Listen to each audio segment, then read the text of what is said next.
अच्छा वो मर गई, इसने जो जीवन जिया है ना उसे दोबारा नहीं जीना।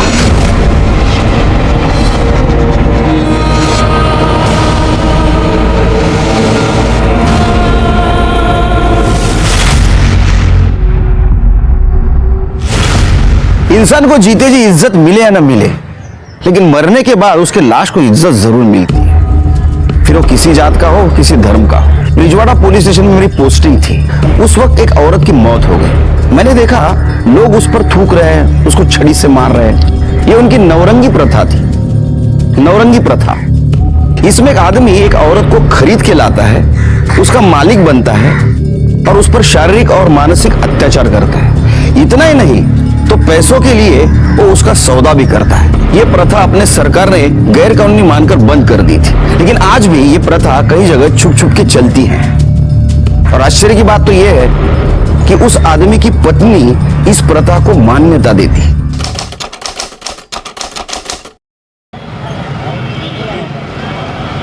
अरे खाना दे जल्दी। वो आंटे है ना, रोज का नाटक है। खाओ। अब खा पी कर उसके पास मत चल देना।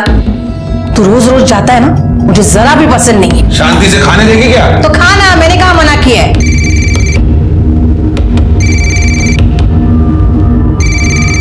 पायल, खाना खा ले, भूख नहीं है। बाबा बाबा बाबा मला भूक लागली आहे। आले। बाबा क्या है, क्यों चिल्ला रही है? भूख लगी थी। तो माँ बेटी के पेट में क्या आग लगी पड़ी रहती है, चैन से खाने भी नहीं देते। माँ बेटी ने नाक में दम करके रखा है। तुम उसे मना क्यों नहीं करते? जब देखो बाबा बाबा बाबा करती रहती है। पड़ोसियों को पता चल जाएगा ना तो पता नहीं क्या होगा। कभी मुझे चैन से खाने ही नहीं मिलेगा।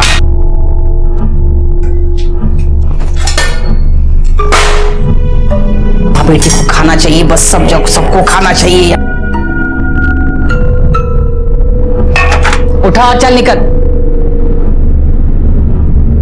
निकल।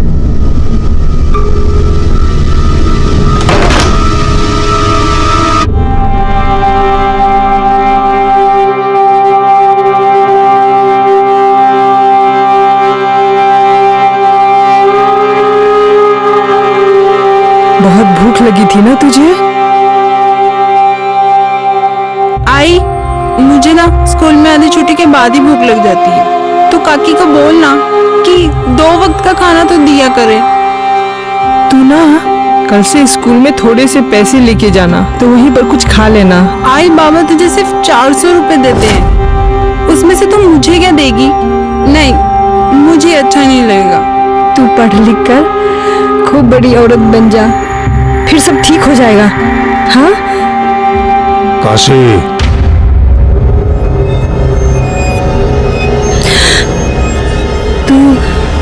तू बाहर जाके खा और अपना बस्ता भी ले जा, बाहर ही बैठकर पढ़ लेना। ये भी ले जा, जा।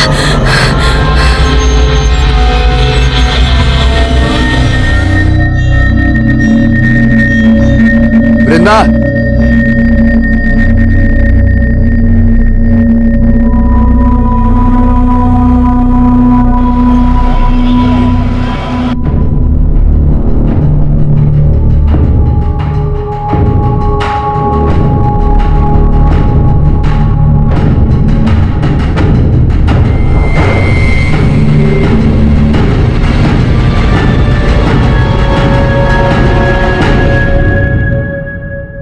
देख रहा है उसे?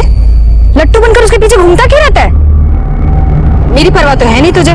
तू भी ना कुछ भी बोलती रहती है। हाँ, बोलती रहती हूँ, पर तू सुनता क्यों नहीं? क्यों उसके पीछे घूमता रहता है? ये बात सुन।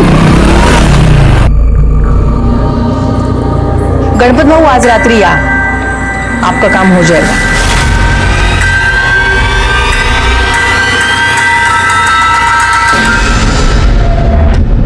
तुम यहाँ क्या कर रहे हो? क्या कर रहे हो तुम यहाँ पे? जाओ यहाँ से, जाओ, छोड़ो मुझे, छोड़ो, छोड़ो।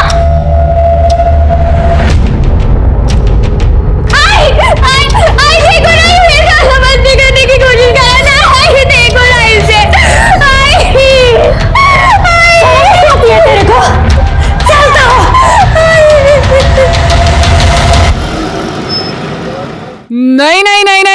हम नहीं रखेंगे यहाँ पर। अरे जिसकी माँ नवरंगी हो उसकी बेटी भी तो ऐसी ही होगी। हम नहीं रखेंगे। अरे कुछ इज्जत है हमारी यहाँ पर समाज में। ये मत भूल कि तेरे पति को पढ़ा लिखा कर इस लायक बनाने के लिए बाबा ने मेरे को उस परेश के हाथ बेचा था। ये जो तू इज्जत की बात कर रही है ना, वो मेरे पैसों के दम पर है। इसीलिए इसका कर्ज तो चुकाना ही होगा। 200-400 रुपया इसका बाप मेरे को देता है, वो सब मैं तेरे को दूंगी। बस मेरी बच्ची को अपने पास रख ले।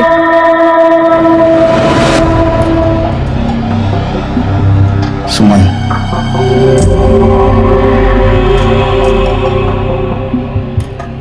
सुमन, अरे इतनी परेशान क्यों हो रही हो? देखो, मैं वृंदा को नीलिमा के एनजीओ में डाल दूंगा, ठीक है?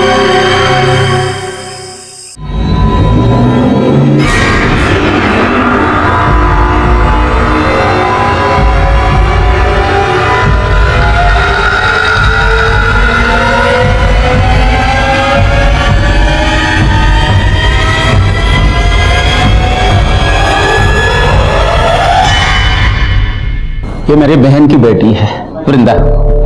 ये इसके सर्टिफिकेट्स दिखाइए। बहुत गरीब लोग हैं ये। कभी कभी मुझे ऐसा लगता है कि भगवान इनकी किस्मत लिखना ही भूल गया। भगवान अगर किस्मत लिखना भूल गया है तो इंसान को अपनी किस्मत खुद लिखनी चाहिए। और इसके मार्क्स तो बहुत अच्छे हैं, पढ़ने में भी बहुत अच्छी है। खूपच छान आहेस तू परीक्षेमध्ये वगैरे मार्क घेतले। डोंट वरी, अगर खुद मेहनत करेगी ना तो अपनी किस्मत खुद बना लेगी।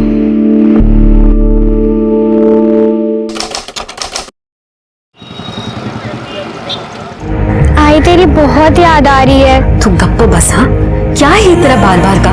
मेरा ना यहाँ बिल्कुल मन नहीं लगता है।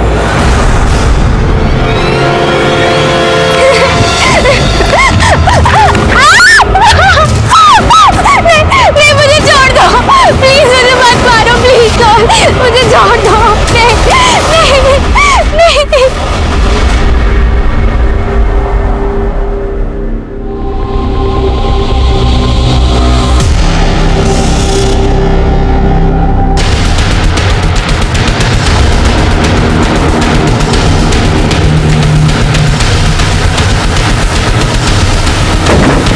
आइए सर। लड़की की बॉडी है सर, 18 से 20 साल की लगती है और ये चेहरे को पत्थर से कुचला गया। बुरा मर्डर वेपन सर। सिर के इसके ऊपर उंगलियों के निशान मिलना भी बहुत मुश्किल है, लेकिन फिर भी फॉरेंसिक के लिए भेज दो उसको।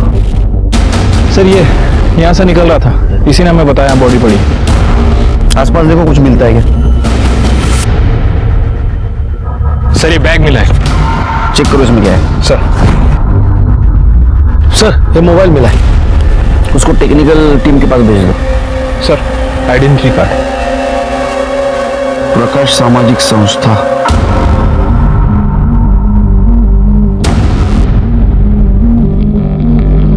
एक्सक्यूज मी,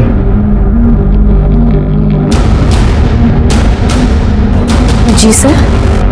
ये वृंदा यहाँ पढ़ती है? हाँ, आज नहीं आई, लेकिन इसकी आईडी आपके पास कैसे आ गई? हमें एक लड़की की लाश मिली है, उसका चेहरा पत्थर से कुचला गया है। हमें शक है कि वो लाश वृंदा की है। जी, वृंदा रहती कहाँ है? उसकी माँ यहाँ पास के गांव में ब्रिंजवाड़ा में रहती है और वो कुछ 3-3.25 महीने पहले से वो दीपांकर, उसकी मामा, उनके घर में रहती थी। ये मामा कहाँ रहते हैं?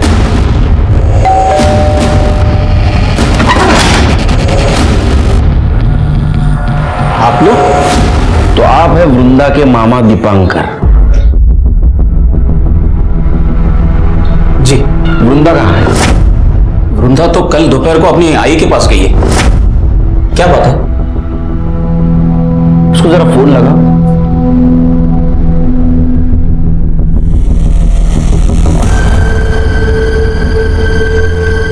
लगने का।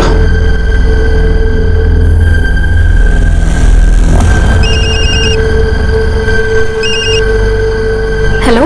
हेलो काशी, वृंदा को फोन दे। नहीं दादा, यहाँ तो नहीं आई। वहां पहुंचे नहीं? ठीक है ठीक है, दादा दादा वृंदा अपने घर नहीं है। हमें एक लाश मिली है, उसका चेहरा पत्थर से कुचला गया है। हमें शक है कि ये लाश वृंदा की है।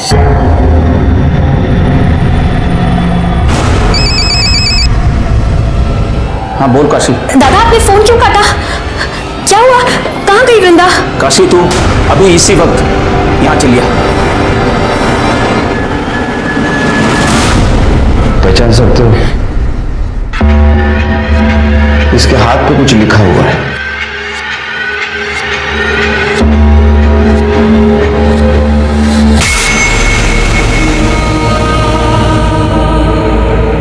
तो कुछ चीजें भी मिली है।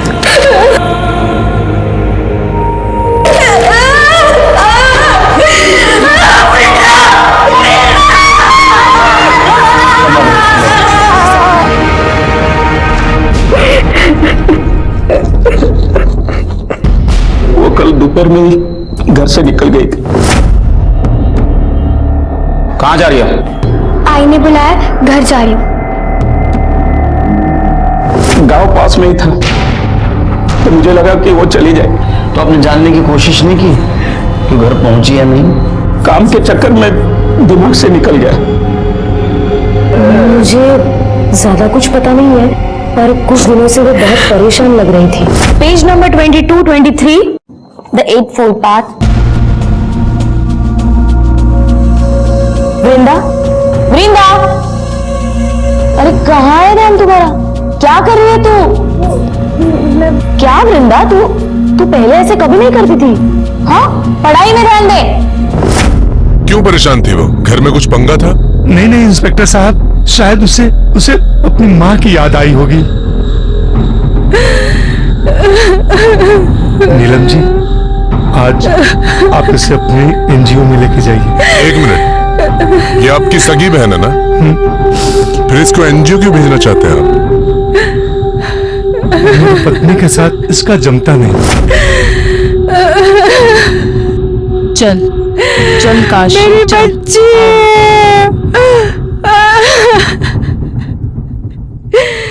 कमाल है शिर के, इसकी सगी बहन की ये हालत है फिर भी इसको अपनी पत्नी की पड़ी है। ये प्रॉब्लम क्या है देखना पड़ेगा। ये वृंदा का किसी के साथ झगड़ा बिगड़ा था? नहीं साहब, वृंदा का किसी के साथ कोई झगड़ा नहीं था। घर में सब कुछ ठीक चल रहा था उसके? नहीं साहब, कुछ भी ठीक नहीं चल रहा था। दीपांकर की बीवी उसे बिल्कुल भी पसंद नहीं करती थी। और करती भी कैसे साहब, वो एक नवरंगी की बेटी थी और ये उसको अपने घर में लेकर आए थे। नवरंगी कौन? साहब, वो जो उनकी आई है, वो बिना शादी के एक आदमी के साथ रहती थी। यहाँ पे सबको पता चल गया। लेकिन ये बात पता कैसे चली? साहब, वो दीपांकर का जो बेटा है ना गोपाल, उसका दोस्त अमन, उसकी आई ने बताया सबको। हाँ, मेरे को गोपाल ने बताया था। उस दिन मैं नशे में था तो आई के सामने गलती से बोल दिया। मैंने मेरी आई को बताया और मेरी आई ने पूरे मोहल्ले को बता दिया। अरे साहब, हम उसे यहाँ क्यों रहने देते? हमें नहीं रहने देना था।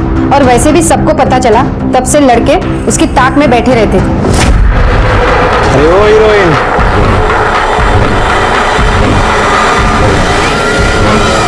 शिर की हो सकता है इसी वजह से परेशान होकर लड़की घर जाना चाहती हो। रास्ते में उसके साथ किसी ने रेप किया, उसको मार दिया। ये पोस्टमार्टम रिपोर्ट कब तक आएगी? कल सुबह तक आ जाएगी सर। एक काम करो, बस स्टैंड और ऑटो रिक्शा स्टैंड पे देखो किसी ने वृंदा को देखा था क्या।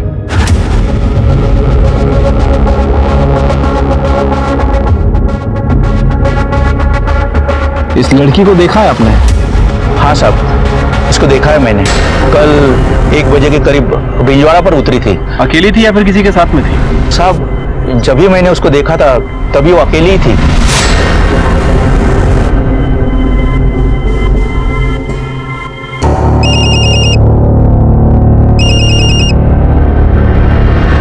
हेलो हेलो काशी, अरे कहाँ है तू? बिना बताए कहाँ चली गई? अरे किसी को लाया था मैं। वृंदा को कोई मार दिया।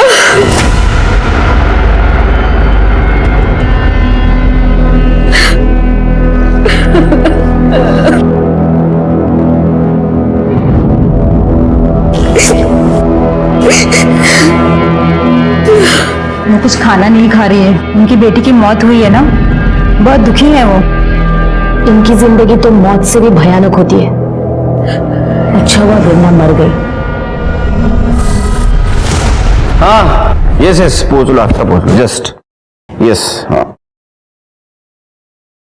याद तो आती है तुम्हारी बहुत। ठीक है, ठेहो तो फोन। सर सर आप ठीक है ना? हाँ ठीक हूं। श्री, कभी कभी लगता है मैं बहुत खुशनसीब हूं। एक छोटा परिवार है जो हरदम मेरे पीछे खड़ा है, लेकिन कभी कभी सोच के डर लगता है इस परिवार के साथ कुछ अनहोनी न हो जाए। क्या करें सर, हमारा काम ही ऐसा है। वैसे मैं समझ गया, आप वृंदा की वजह से परेशान हैं। देखो श्री, एक लड़की अपने परिवार से मिलने के लिए निकलती है और रास्ते में उसके साथ। अच्छा, उसकी पीएम रिपोर्ट आई? हाँ सर, ये वृंदा की पीएम रिपोर्ट। सर रिपोर्ट के हिसाब से उसकी मौत स्कल फ्रैक्चर होने की वजह से हुई है। वृंदा के साथ रेप तो नहीं किया गया था और मौत तकरीबन 12 बजे से 3 बजे के बीच हुई है। लेकिन सर एक चौंकाने वाली बात है, वृंदा 3 महीने प्रेग्नेंट थी। क्या? वो प्रेग्नेंट थी? हाँ सर, वैसे मैंने आसपास पता भी किया है। एक बस ड्राइवर ने बताया कि उसने वृंदा को तकरीबन 1 बजे के आसपास ब्रिंजवाड़ा छोड़ा था और उसका कहना है कि उस वक्त वो अकेली थी। ब्रिंजवाड़ा? लेकिन श्री, उसकी लाश तो हमें ब्रिंजवाड़ा और सातारा के बीच में मिली। हाँ सर, मैंने वृंदा के कॉल रिकॉर्ड्स भी चेक किए थे। कॉल रिकॉर्ड के हिसाब से वो अपने गांव गई और वहां से लौटकर सतारा वापस आ रही थी, तभी किसी ने उसका मर्डर कर दिया। और सर इसी दौरान उसके फोन पर किसी राहुल का कॉल आ रहा था। हो सकता है उसका बॉयफ्रेंड हो सकता है सर। एक काम करो, काशी को बुलाओ। ये राहुल कौन है? मेरे मालिक परेश का बेटा।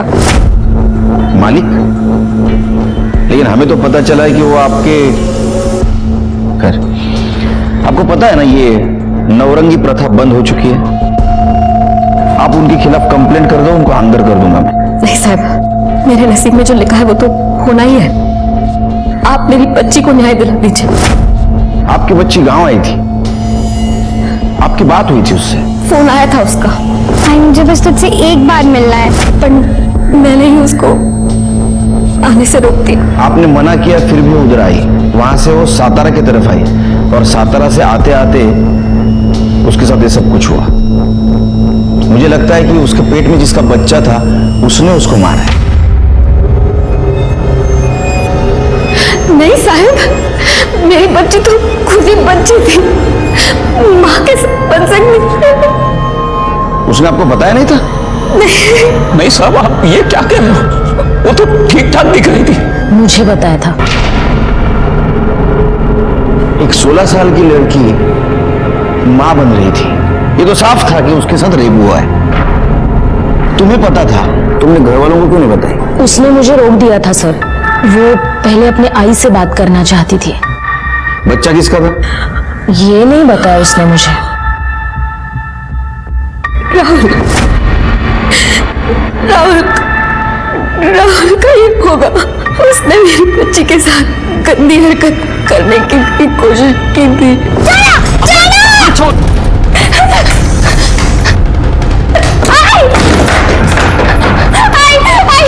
देखो मेरा बदतमीजी करने की कोशिश कर रहा है। तेरे को चलता हो, बहन है तेरी। मेरी कोई बहन में नहीं है, समझी ना? तू तो खुद पता नहीं कितने मर्दों के साथ जाके सोती है। शी, न जाने किसकी बेटी है। और सुन, मेरे बाप के सर पे अपना ये पाप मत डालना, समझी ना? जवान लड़की को ऐसे खुला छोड़ेगी ना तो यही होगा। उसके बाद मैं उसको उसकी मामा के घर ले आई। हो सकता है राहुल ने उसका रेप किया हो। राहुल को पता चला होगा कि वो उसके बच्चे की मां बनने वाली है, इसलिए राहुल ने उसको बहला फुसला कर गांव बुलाया, उसको मॉलेस करने की कोशिश की और उसको मार दिया। एक 16 साल की लड़की जिसको जिंदगी में कुछ भी नहीं मिला था, अपने बाप का नाम भी, उससे उसकी जिंदगी भी छीन ली गई। वृंदा को बहुत निर्मम तरीके से मारा गया था। क्या वो किसी के बच्चे की मां बनने वाली थी इसलिए उसको मार दिया?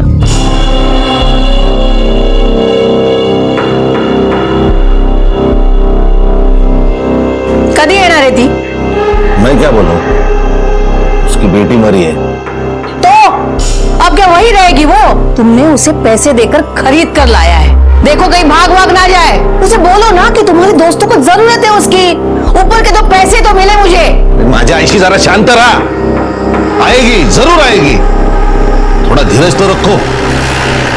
पुलिस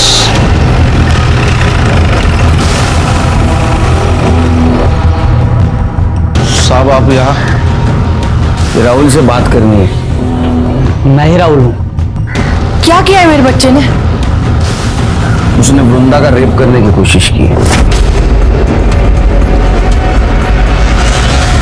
क्या? बिल्कुल नहीं, बकवास है ये। और मुझे पता है, ये आपको काशी ने बोला है ना। जिस थाली में खाती है उसी में छेद करती है। मेरे बच्चे पे इल्जाम लगा रही है वो।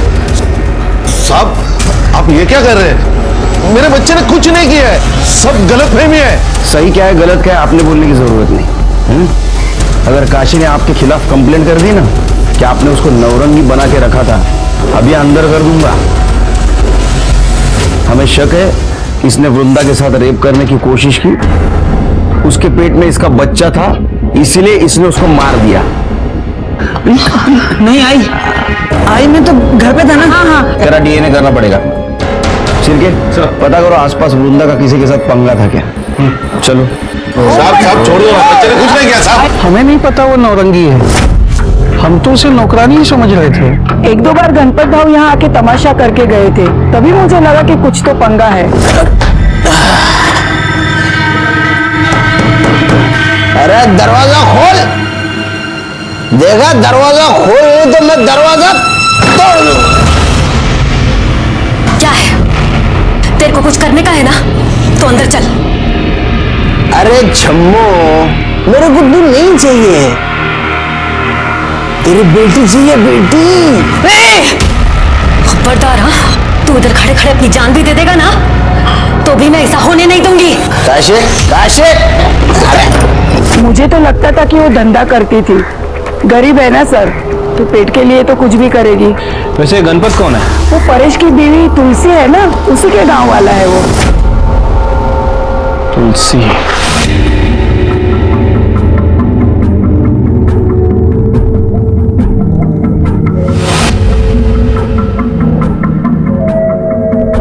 अनिल, अब तो वृंदा चली गई, अब तो किसके पीछे लट्टू बनकर घूमेगा? हाँ? देख मान जा, अब हमारे बीच कोई नहीं आएगा। अनिल, अनिल रुकना, अनिल, अनिल।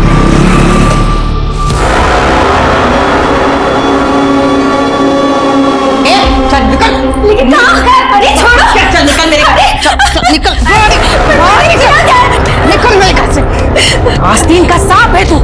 तुझे और तेरी बेटी को मैंने इतने अच्छे से रखा, और तूने क्या किया? हाँ, पलट कर मुझे ही काट लिया। मेरे बेटे को फंसाएगी, मेरे बेटे को। निकल मेरे घर से। रुक, अरे क्या पागल हो गई क्या? घर से निकालेगी तो खाएगी क्या, जाएगी क्या वो? जहन्नुम में जाए, और वहां भी कोई रखने वाला ना हो ना, तो जाए जाकर मर जाए मेरी बला से। तूने इसे खरीद कर लाया, मेरे सिर पर बिठाया, लेकिन अभी बस चल बाजू हो जा। तुलसी रुक, अरे छोड़ उसे। निकल, देख मत यहाँ पे, चल।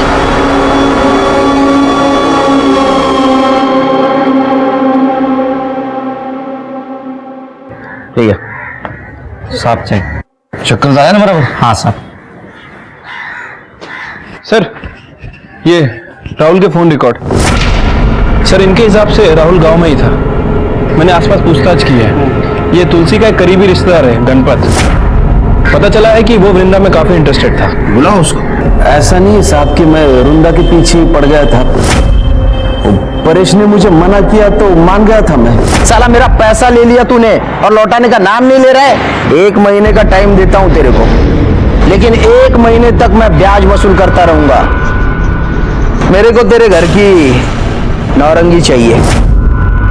भाऊ, वो नौरंगी नहीं है, काम करती है मेरे घर में। अरे चलना साले। वो कौन है, वो सखाराम और वो भागवत, उनको तो सब कुछ करने दिया तूने। और मेरे को नहीं बोलता है। क्यों? बहुत मोटा माल दिया क्या उन्होंने तेरे को? बाबू झूठ बोल रहे हो सब, ऐसा कुछ नहीं है। तुम्हें तुम्हारा पैसा टाइम पे मिलेगा। मैं काशी का सौदा नहीं करूंगा। काशी? काशी की बात कौन कर रहा है? फिर? मैं तो उसकी बेटी की बात कर रहा हूँ, वृंदा। दिमाग खराब हो गया क्या ना तुम्हारा? तुम्हें तुम्हारा पैसा मिलेगा। मैं ऐसे गलत काम नहीं करता हूँ, निकलो यहाँ से। लेकिन परेश की बीवी ने मुझे फोन किया था, आपका काम हो जाएगा। उसने मुझे बुलाया इसीलिए मैं वहां गया था। आपको ये चाहिए थी ना? हाँ। जो चाहिए वो कीजिए। हाँ। लेकिन मेरे पति को थोड़ी सी मोहलत बढ़ा के दे दीजिए। दे दी। और ये उनको बोलेगा मत। नहीं भाई, नहीं बोलूंगा। हाँ। काशी, ए काशी, दरवाजा खोल।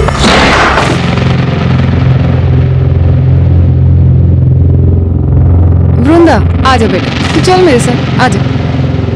किधर चल? मेरे को ये चाहिए। हाँ? वृंदा।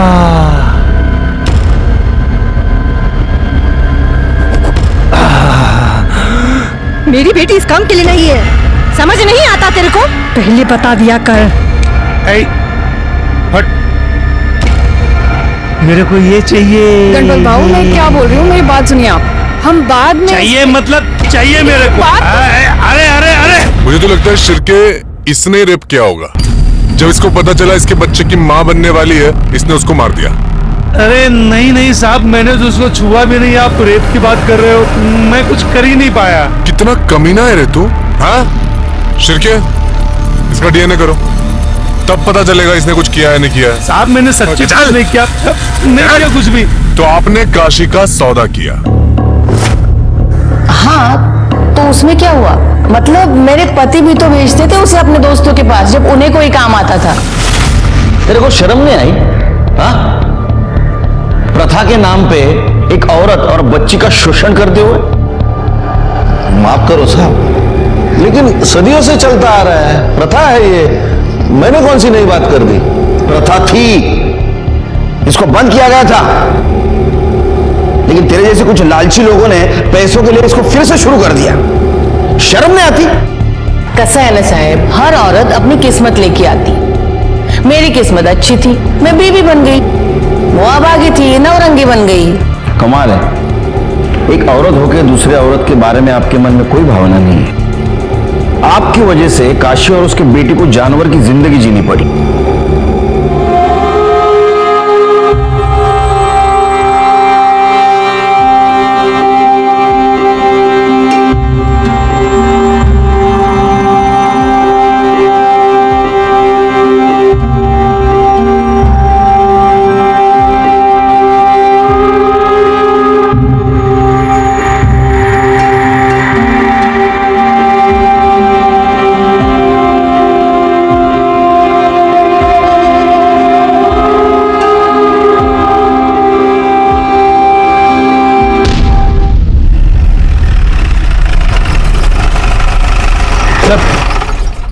ये राहुल और गणपत की डीएनए रिपोर्ट। सर रिपोर्ट के हिसाब से इन दोनों का ही डीएनए है। वृंदा के पेट में जो फीटस था उससे मैच नहीं करता। लेकिन सर एक अजीब बात है, इनमें से एक डीएनए तो वृंदा का है, लेकिन जो दूसरा डीएनए है वो वृंदा से 25% मैच करता है।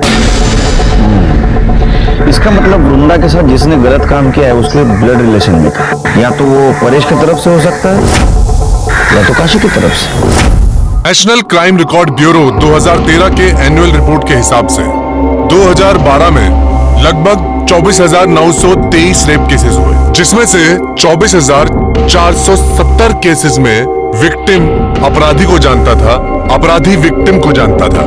मतलब 98% रेप केसेस में जान पहचान वाले इन्वॉल्व थे। ये सोच के बहुत बुरा लगता है कि इंसान भरोसे का कितना गैर फायदा लेता है। तो क्या आप मेरी, तुम्हारी, हम सबकी बहू बेटियां भी हमारे बीच भी सुरक्षित नहीं है? वृंदा के फीटस डीएनए रिपोर्ट से ये पता चला था कि उसके बच्चे का बाप, उसकी माँ और उसके पिता, इनके ब्लड रिलेशन में का कोई है। ये क्या कह रहे हैं इंस्पेक्टर साहब? हाँ? इंस्पेक्टर साहब, मैंने वृंदा के साथ कोई गलत काम नहीं किया है। आप ऐसा गंदा इल्जाम मुझ पर नहीं लगा सकते। ए मामा, इल्जाम नहीं, सच है। हमने परेश से पता किया है, उसका कोई भाई नहीं है। अब बचा तेरा डीएनए, जो वृंदा के डीएनए से 25% मेल खाता हो। डीएनए टेस्ट करना होगा तेरा। ये रहा तेरा डीएनए रिपोर्ट। वृंदा तेरे बच्चे की मां बनने वाली थी। शर्म नहीं आती तेरे को? हाँ, अपने भांजी के साथ ये सब कुछ करते हुए? क्या करूं इंस्पेक्टर साहब, मेरी बहन उसे मेरे सर पर पटक कर चली गई। धीरे धीरे वो मुझे अच्छी लगने लगी। 2 दिन के लिए मेरी बीवी मायके चली गई थी।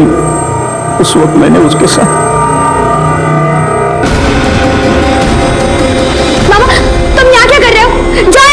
तेरी बहन ने तेरे ऊपर भरोसा करके अपने बेटी को तेरे पास सौंपा और तूने उसका भरोसा तोड़ दिया। क्या करूं इंस्पेक्टर साहब, मेरे दिमाग में भी कूड़ा भरा था कि वो एक नौरंगी की बेटी है। आज नहीं तो कल कोई तो उसके साथ ये सब कुछ करता ही था। पूरा मोहल्ला उसके पीछे लगा था। मेरा दिमाग खराब हो गया और मैंने ही उसके साथ ये सब। लायक, वो तुम्हारे बच्चे की मां बनने वाली थी इसलिए तुमने उसको मार दिया। और इतना ही नहीं, लोगों को ऐसा लगे कि जाते वक्त उसको किसी ने मॉलेस्ट करने की कोशिश की और उसी ने उसको मार दिया, इसलिए तुमने उसकी सलवार उतार दी।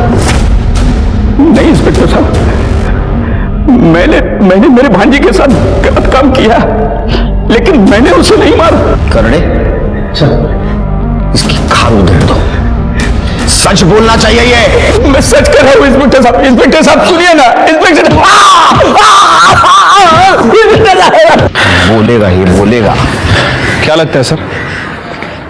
ये तो 99% लगता है शिरके इसी ने किया होगा। लेकिन अगर 1% भी मान ले इसने नहीं किया है तो?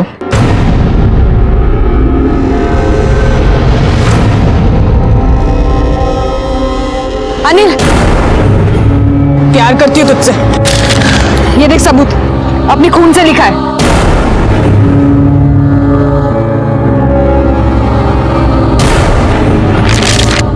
साइको है तू? क्या किया तूने? देख तू मेरे सामने बार बार मत आया कर। निकल यहाँ से, तू निकल। प्यार करती तो भाव खाता है। कि देख मैं भाव नहीं खा रहा हूँ, मैं तुझसे प्यार व्यार नहीं करता, समझी? तू निकल ना यहाँ से, मेरी माँ निकल। देख अनिल, तू ठीक नहीं कर रहा है। मुझे पता है तूने वृंदा को मारा है और मैं सबको बता दूंगी। तेरा दिमाग खराब है? धोखा फिर ले तुझा।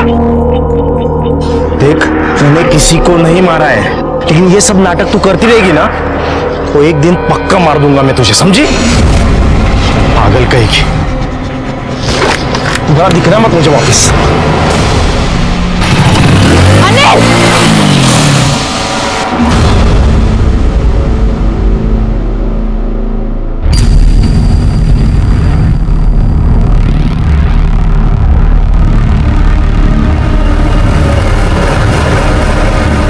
काकी, आपको जानना है ना कि आपकी बेटी को किसने मारा? किसने? सर, वो दीपांकर बार बार यही कह रहा है कि उसने वृंदा का रेप किया लेकिन मर्डर नहीं किया। शिरके, यहाँ अलग अलग पीसीओ से रैंडम कॉल आए हैं और पीसीओ एक ही एरिया के है। हो सकता है कि वृंदा की माँ से कॉल कर रही हो। तो पीसीओ से क्यों कॉल करेगी? उसके पास मोबाइल है। हो सकता है उसका बॉयफ्रेंड कॉल कर रहा हो। वृंदा उसका कॉल बार बार काट रही थी, इसलिए शायद वो अलग अलग पीसीओ से उसको बार बार फोन कर रहा था। लेकिन सर बॉयफ्रेंड का एंगल कोई सामने नहीं आया और मैं वृंदा के स्कूल में भी पूछताछ की है, वहां भी ऐसा कुछ पता नहीं चला है। सर वैसे मेरे दिमाग में एक बात आ रही है, ये वृंदा अपने मामा के बच्चे की मां बनने वाली थी। हो सकता है कि बदनामी से बचने के लिए और इन सब झंझटों से छुटकारा पाने के लिए काशी ने ही वृंदा का मर्डर कर दिया। ये बात तो मेरे भी दिमाग में आई, लेकिन फिर मैंने ऐसे सोचा काशी ने वृंदा को मारा होगा, लेकिन वो उसकी सलवार क्यों उतारेगी? नहीं, एक मां अपने बच्चे के साथ ऐसा क्यों करेगी? एक मिनट सर। हेलो, क्या?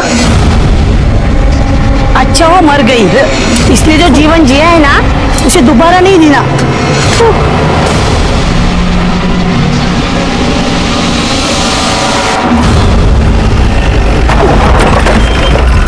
अरे क्या चल रहा है?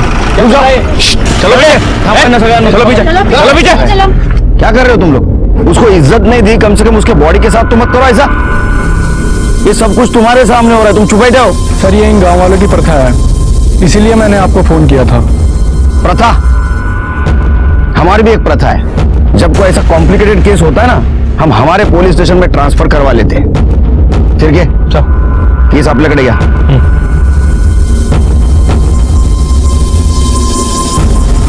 शायद उसको गला दबा के मारा है, गले पे स्ट्रगल के निशान है। बॉडी पोस्टमार्टम को भेज दो।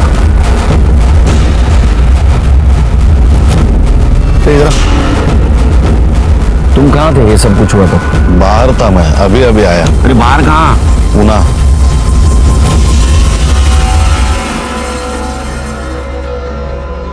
मेरा दिल बार बार कह रहा था कि वृंदा का मर्डर काशी ने नहीं किया है, और ये बात साफ भी हो चुकी थी क्योंकि अभी काशी का भी मर्डर हो चुका था। हमारे सामने सबसे बड़ा सवाल था कि वृंदा और काशी को किसने मारा।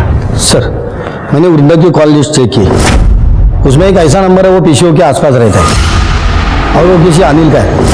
अब उसकी कई बार कॉल लोकेशन सातारा की दिखाई दी है। ले गया उसको। ठीक है सर। सर ये काशी की पीएम रिपोर्ट। सर रिपोर्ट के हिसाब से उसकी मौत गला दबाने की वजह से हुई है और मौत दोपहर 1 बजे से 4 बजे के बीच में हुई है। काशी के नाखूनों में किसी के स्किन के ट्रेसेस मिले हैं और सर वो परेश, उसने हमसे झूठ बोला था। तुम कहाँ थे ये सब कुछ हुआ तो? पूना। वो पूना में नहीं था बल्कि गांव में ही था। नहीं मतलब मैंने झूठ बोला था, डर गया था मैं, लेकिन मैंने काशी को नहीं मारा। चिरके पूरे फैमिली की डीएनए टेस्ट करवा और काशी के नाखूनों में मिले हुए स्किन ट्रेसेस से मैच करो। अरेस्ट करो इनको। हम लोगों ने काशी को नहीं मारा। आपको जानना है ना कि काशी और वृंदा को किसने मारा? मैं बताती हूँ, उस अनिल ने मारा है। अनिल? अनिल क्यों मारेगा? अनिल वृंदा के पीछे पड़ा हुआ था और ये बात काशी काकी को मैंने कल ही बताई थी। उसने कुछ किया होगा। नहीं साहब, मैंने कुछ नहीं किया साहब, मैंने किसी को नहीं मारा साहब। नाटक मत कर। वृंदा को तू ही फोन करता था ना पीसीओ ऊपर से? जी साहब। सातारा तू ही मिलने जाता था ना? हाँ साहब, उससे बहुत प्यार करता था इसलिए मिलने जाता था। मेरा बिल्कुल मन नहीं लग रहा है यहाँ पे। वृंदा, वृंदा मेरी बात तो मान ले, मैं सच में तुझसे बहुत प्यार करता हूँ। वृंदा सुन ना मेरी बात। आप मुझे परेशान करना बंद कीजिए। वृंदा क्या सच में तुम मुझसे प्यार नहीं करती? तुम्हारे दिल में मेरे लिए कुछ नहीं है? कैसे हो सकती है? मैं जानती हूँ कि पायल आपसे प्यार करती है। मैं अपनी बहन के साथ गलत होते हुए कैसे देख सकती हूँ? आप प्लीज मुझे माफ कर दीजिए। वृंदा सच में कुछ नहीं किया, मैंने वृंदा को नहीं मारा। चुप चुप। तूने वृंदा को मारा है। तू वृंदा से प्यार करता था और जब ये बात तेरे को पता चली कि वो किसी के बच्चे की मां बनने वाली है, तूने उसको मार दिया और ये बात पायल ने अपनी मां काशी को बताई। आपको जानना है ना कि आपकी बेटी को किसने मारा? काशी ने तेरे को अपोज किया, इसलिए काशी को भी तूने मार दिया। और सुन, जहां काशी की बॉडी मिली है ना, वहां तू आधा घंटा पहले मौजूद था। तेरा मोबाइल लोकेशन दिखाता है। हाँ साहब, मैं वहां गया था। फिर? लेकिन काशी भाई ने मुझे वहां बुलाया था।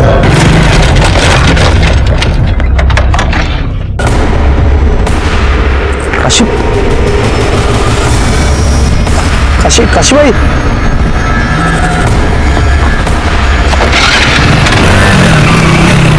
मैंने कुछ नहीं किया साहब। मैंने वृंदा को नहीं मारा, मैंने किसी को नहीं मारा साहब। साहब मैं वृंदा से शादी करने वाला था, मुझे पता था कि वो मां बनने वाली है। उसकी कोई गलती नहीं थी साहब, उसके साथ रेप हुआ था। ये तुझे कैसे पता? मिली ताई ने मुझे बताया साहब। सब वो चाहती थी कि मैं उसके साथ शादी करके उसको एक नई जिंदगी दूं। जी मैं जानती थी अनिल को, बहुत अच्छा लड़का है। वो वृंदा से शादी करना चाहता था। लेकिन वृंदा तो नाबालिग थी। हाँ मुझे पता है, लेकिन कम से कम अनिल से शादी करके उसकी जिंदगी तो सवर जाती। क्योंकि ये परेश है ना, ये बहुत ही घटिया इंसान है सर। मुझे तो लगता है कि उसी ने काशी को मारा है, क्योंकि वृंदा के मरने के बाद वो काशी के ऊपर प्रेशर डाल रहा था कि वो उसे एक बच्ची दे दे, फिर वो इस बच्ची को नौरंगी बनाकर बेच सके। मुझे ये सब कुछ खुद काशी ने बताया था। तुम काशी से मिली थी? नहीं, उसका फोन आया था। मैंने काशी को बोला था एक लड़की चाहिए करके। हालत बहुत खराब है ना साहब, और बुढ़ापे के लिए भी कुछ जोड़ के नहीं रखा है। सोचा था लड़की बड़ी हो जाएगी तो उसे बेचकर पैसे कमा लूंगा। सीधा खड़ा है। इसलिए तूने काशी को मार दिया? नहीं साहब, नहीं मारा। काशी तो मेरी बात मान गई थी, मैं क्यों मारूंगा उसे? ये तो डीएनए करने के बाद ही पता चलेगा। इसका डीएनए कराओ।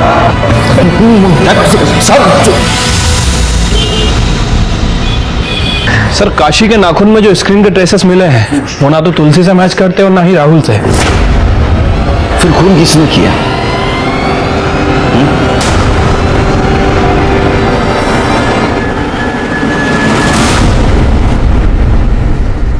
काशी की कॉल डिटेल्स दिखाओ मुझे फिर से। काशी, हाँ, ये रहे सर।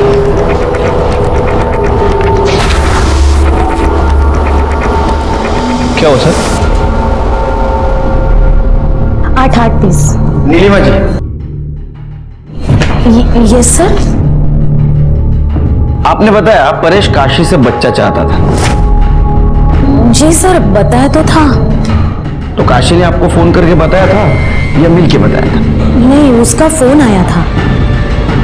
काशी का? हाँ। दाखवा। एक काशी की कॉल डिटेल्स। इसमें कहीं पे भी आपका नंबर नहीं है। लैंडलाइन से फोन आया होगा, पीसीओ का नंबर रहेगा शायद। ये आपकी कॉल डिटेल्स। कहीं पे भी किसी गांव का पीसीओ का नंबर नहीं है। ठीक है? इनफैक्ट जब काशी मरी उस वक्त आप उसके गांव में थी। जब वृंदा की मौत हुई उस वक्त भी आप वृंदा के गांव थी। आप वृंदा की लाश के पास करीबन आधा घंटा थे और उसके बाद में आप अपने गांव गई। तो और क्या करती मैं?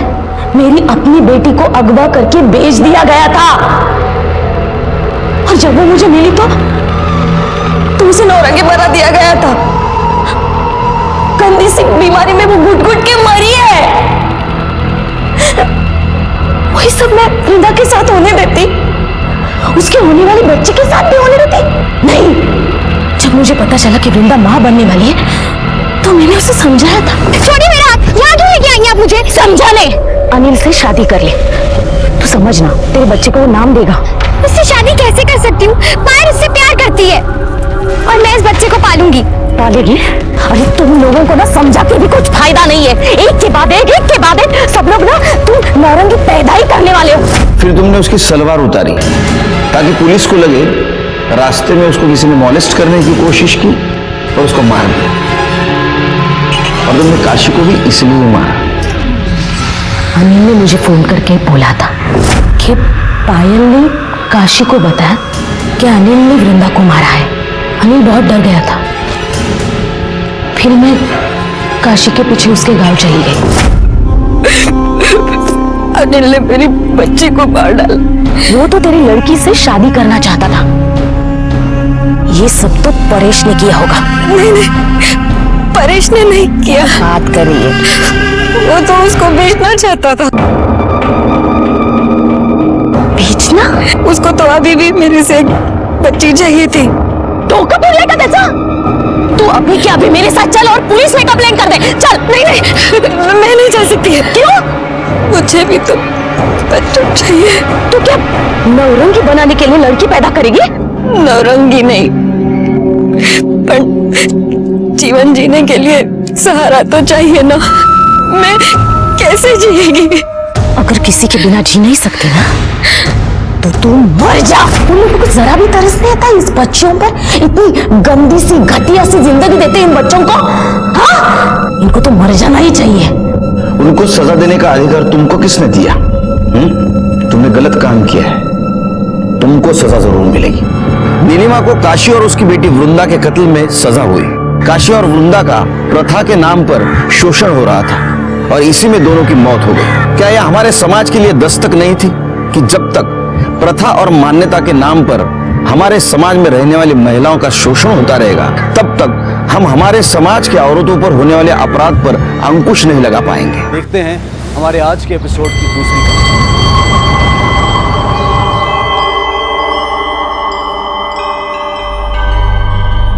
जय श्री कृष्ण, जय श्री जय श्री कृष्ण बाबू।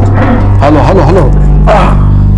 ओहो, ये घड़ी है, घड़ियाल नहीं जिसमें नजरे गड़ाए बैठे। चैन से नाश्ता तो कर लो ना तुम्हें। बाबूजी, ये ऑटो वाला तो गए और लेकिन उसको रोक के रखने के लिए बोला था ना, तो नीरज को डिलीवरी लेके भेजने गए। आज का दिन ही खराब है, जा यहाँ से जा। शू डिलीवर करવું છે? और वो पन्नालाल सेठ के हीरे मुंबई में जवेरी बाजार में डिलीवर करने, वो नीरज को भेजने गए ना। अरे हाँ, उसका वो रिसिप्ट है ना, फटाफट साइन कर दो। हाँ भले आपो। हेलो। पर હું શું કહું છું, इतना खून जलाने की क्या जरूरत है? हीरे की डिलीवरी है ना, ये तो काले पण થઈ જશે ને। ना ना बाबा, आंगड़िया के धंधे का एक उसूल है, वो भरोसा और ईमानदारी से चलता है। आज का डिलीवरी का बोला है ना, तो अपने उसूल के हिसाब से आज ही डिलीवरी होना मांगता है। તમે ને તમારા ઉसूल। राहुल कल खत्म हो गया, ला जल्दी। अरे पर फ्रूट तो खाई लेजो ना। और बाद में अभी कुछ ढोकला तो खाई लो। अरे नहीं नहीं नहीं, अभी वो डिलीवरी करने जाना है, बोला ना तुमको। अभी राहुल काल के पीछे इतना टाइम गया ना, फटाफट ऑटो पकड़ के मैं पहुंच जाता हूँ। डिलीवरी देना है। हाँ हाँ जोयू, एक पण ऑटो नथी। लगता है आज कांति भाई के सारे उसूल टूटने वाले हैं। ए रामा, તમે પણ ना ना मजाक करूँ क्या? काका कहीं जा रहे हो? हाँ हाँ, अरे आ भी गया, एकदम भरा मानस आ भी गया टाइम में ऊपर। खबर से चलो आओ जाओ। जय श्री कृष्ण। जय श्री कृष्ण। आओ जाओ। मम्मी जी, हाँ मैं इनको दुकान पे टिफिन दे के आती हूँ। चाबी लेके जाना, मैं सत्संग के लिए जा रही हूँ, इधर बहुत सारा काम है। जी हाँ, जय श्री कृष्ण। जय श्री कृष्ण।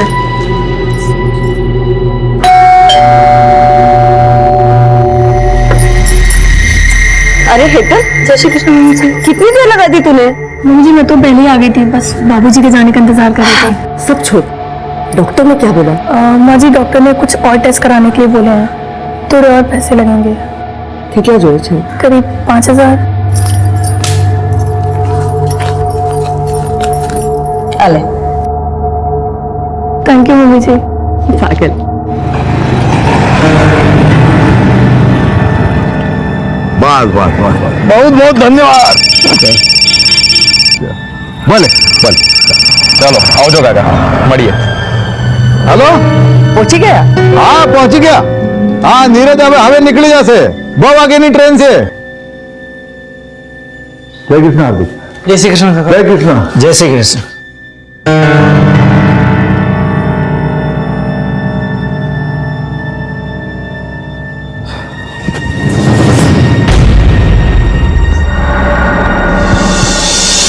पाँचवा कह रहा है बेटा? कल सुबह तक आ जाऊंगा माँ। ठीक है। नीरज भाई, मेरे लिए ना डॉल लाना, उसके कपड़े भी लाना। अच्छा, और ये क्यों रो रहा है? उसको गन चाहिए। ठीक है, सब ले आऊंगा। चलो मुझे अभी बहुत लेट हो रहा है, मैं निकल। बेटा संभाली ने जय जय श्री कृष्ण काका। जय श्री कृष्ण। जय श्री कृष्ण बाबूजी। जय श्री कृष्ण। तू क्या कर रही है यहाँ? मेरे कॉलेज वाले ना पिकनिक पर जा रहे हैं, तो मुझे कुछ पैसे चाहिए थे। तेरे कॉलेज वालों को सिर्फ पिकनिक करने का मूड रहता है क्या? कभी पढ़ाते नहीं है? आप पकड़। हार्दिक भाई जय श्री कृष्ण। धवल काका जय श्री कृष्ण। बाबूजी जय श्री कृष्ण। हाय। जय श्री कृष्ण। अच्छा बाबूजी, हाँ आओ जो। नीरज कितना लेट हो गया तू? सॉरी बाबूजी। वो पिछली डिलीवरी का क्या हो गया? हो गया? क्या होना है? हो गई। ये लो बाबूजी, आप हमेशा कहते हो धंधा भरोसे का है, फिर ये नोट को आधा फाड़ कर उन्हें क्यों देते हैं? आपको मुझ पर भरोसा नहीं है? भरोसा तो बहुत है, समझा, लेकिन अपना ये आंगड़िया का बिजनेस है ना, उसके कुछ नियम है। अभी तेरे लिए मैं नियम बदलूंगा ना, तो बाकी लोगों को बुरा लगेगा। ये ले, ये कट किए हुए पॉलिश किए हुए हीरे, इसको जवेरी बाजार में डिलीवरी कर देना और ताबड़तोड़ फोन करना मुझे। फोन नहीं किया तो तेरे गाल खुरबुरा रहेगा मेरा चाटा खाने को। आप पकड़ रसीद। आप मेरे बाबा समान हो, जितना चाहे मार सकते हो, पर सोचो अगर जाते थे मेरा एक्सीडेंट हो गया तो? चुप चुप बोल।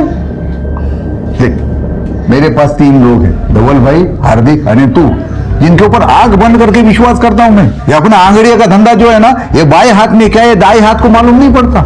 ऐसे अभी तू जो डिलीवरी लेके जा रहा है ना, वो पार्टी को मालूम नहीं कौन उसका माल लेके आ रहा है, कैसे आ रहा है मुंबई, समझा? चल अब निकल जल्दी, वो बाहर ऑटो खड़ा है, वो रेलवे स्टेशन छोड़ देगा तुझे। आता बाबूजी। आओ जय श्री कृष्ण। संभल के जाना।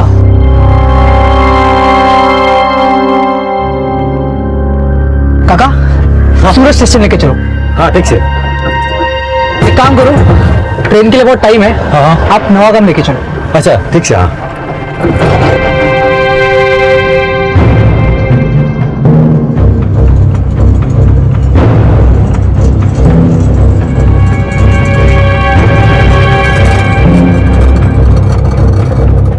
अब रुको जरा, मैं आता हूँ। हाँ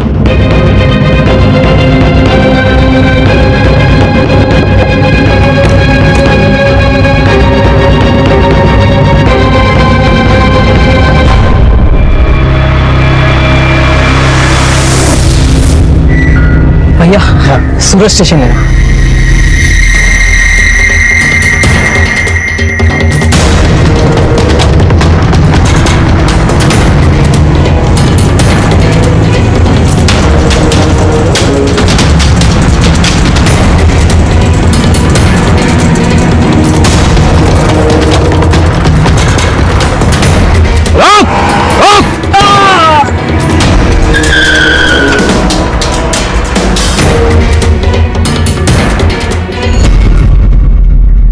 भरोसा एक छोटा सा शब्द है, पर इस छोटे से शब्द पर पूरी जिंदगी टिकी हुई है। जब किसी का भरोसा डगमगाता है तो उसकी पूरी दुनिया हिल जाती है। नमस्कार, मैं सीनियर इंस्पेक्टर संजय बरोत और स्वागत है आपका क्राइम पेट्रोल दस्तक में। कांति सेठ एक आंगड़िया था, उसका पूरा धंधा भरोसे पर टिका हुआ था। लेकिन नीरज की हत्या से यह साफ हो गया कि कोई उन्हें धोखा देने की कोशिश कर रहा था, या फिर कोई और ही था जो यह खेल खेल रहा था।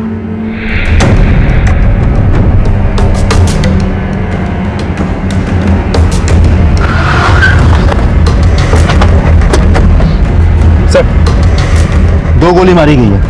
ऑटो वाला फरार है। हमने आसपास पूछताछ की है, लेकिन ना कोई आई विटनेस ना सीसीटीवी। और सर ये वॉलेट और ये आईडी कार्ड मिली है, नीरज नाम है सर। यार नीरज फोन के मुंह पर तो नहीं। एक गोली कंधे पे लगी है और दूसरी गोली छाती पे। राइट सर, इसका मतलब हमला करने वाला इसे जान से ही मारना चाहता था। किसका फोन बज रहा है? अच्छा करो इधर। हाँ स्पीकर पे डाल। हाँ नीरज, अरे क्या छे तू, फोन क्यों नहीं उठा रहा है? हेलो, कौन बोल रहे हैं? तुम्हें कौन? मैं सीनियर इंस्पेक्टर संजय बरोत बोल रहा हूं। देखिए मैं नीरज का सेठ बोल रहा हूँ। वो मेरे पास आंगड़िया में काम करता है। वो डिलीवरी के लिए लेकर निकला है मुंबई के लिए। अभी किधर है वो? I'm sorry, उसका खून हो चुका है। खून? नीरज किसके साथ निकला था? अकेले निकला था साहब, रिक्शा लेके। ठीक है, आप एक काम कीजिए, आप भगवती नगर पुलिस स्टेशन आ जाइए फौरन।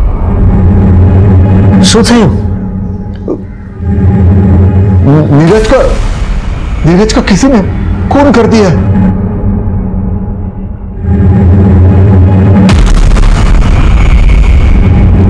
अजय सर, आगे सीसीटीवी चेक करो और जरा लोगों से पूछताछ करो।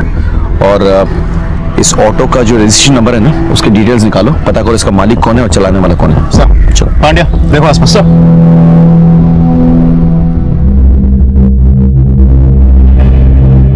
खोलो।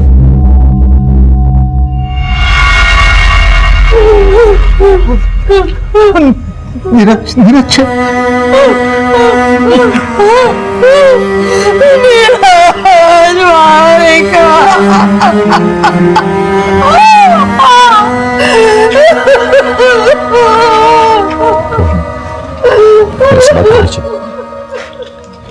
कहाँ जा रहा था? साहब वो हीरे की डिलीवरी देने जा रहा था। उसने किसी से कुछ कहा था इस बारे में? किसी को घर पे किसी से? हमें नहीं पता था साहब कि हीराप्पा नु काम करे छे।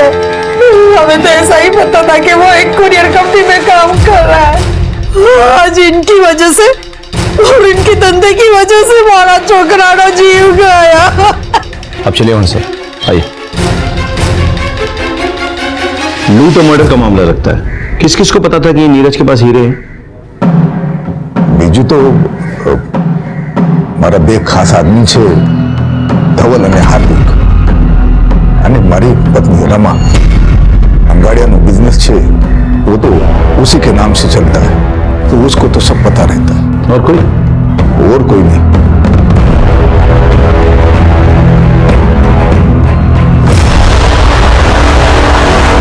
नहीं सर, हमने किसी को नहीं बताया। हमें शू काम कोई ने बताया? नहीं सर, कोई नहीं पण नहीं। हाँ साहब, इन लोगों ने कुछ नहीं किया। अब इतना भरोसा कैसे कर सकता है? अब ये हमारा धंधा जो है वो भरोसे और ईमानदारी पे ही चलता है। ये धवल भाई, हार्दिक हमारे पास बहुत सालों से काम कर रहे हैं, तो इनके ऊपर तो आंख बंद करके विश्वास करते हैं। आंख बंद करके चलने से ठोकर लग सकती है, याद रखिए। अब तो आंगड़िया बिजनेस की मालकिन है, आपको तो सब पता होगा। खबर तो बधी छे साहब, पर मालकिन कहीं नहीं। ये धंधा तो मेरे बापूजी का था। कागज में नाम जरूर है, पर कितने वर्षों थी तो मेरे पति संभाल रहे हैं धंधा। मैं किसी से क्या बात करूंगी? इस सिलसिले में तो मेरी किसी से मुलाकात भी नहीं होती। वो सब ठीक है, लेकिन जो कोई भी है उसने फील्डिंग बहुत अच्छी की है। आपके खिलाड़ी के बारे में उसको पूरी जानकारी थी। हम अभी निकलते हैं, लेकिन आगे आपकी मदद की जरूरत पड़ेगी। क्या फटाफट ले आओ। सर, जहाँ नीरज का मर्डर हुआ था वहां आसपास हर जगह हमने चेक किया, लेकिन कोई सीसीटीवी लगा हुआ नहीं। अजय, बहुत प्लानिंग के साथ ये लूट और मर्डर किया गया है। किसी को अच्छी तरह से पता था कि नीरज के पास वो हीरे हैं। उसका ऑटो जब किसी सुनसान जगह पे पहुंचा तो उसे गोली मारकर वो हीरे निकाल लिए। सर, ऐसा भी तो हो सकता है इन सब में वो ऑटो वाला भी शामिल हो। करेक्ट, ढूंढो उसको मिलना बहुत जरूरी है। सब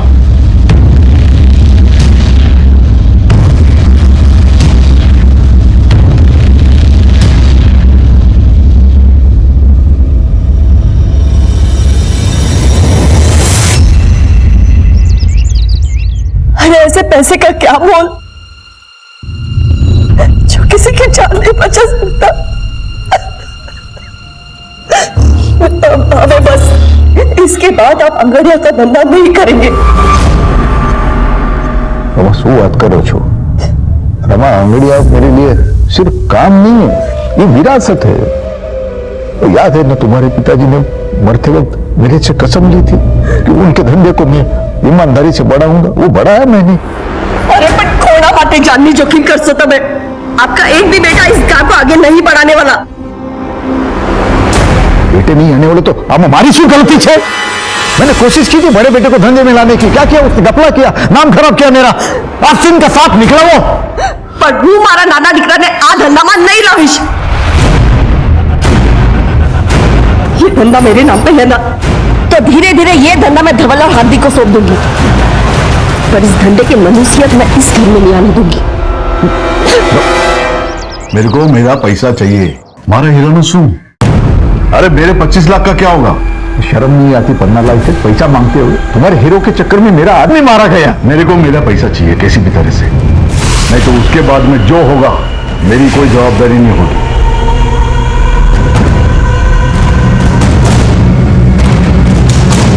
क्या नीरज के साथ किसी की दुश्मनी थी?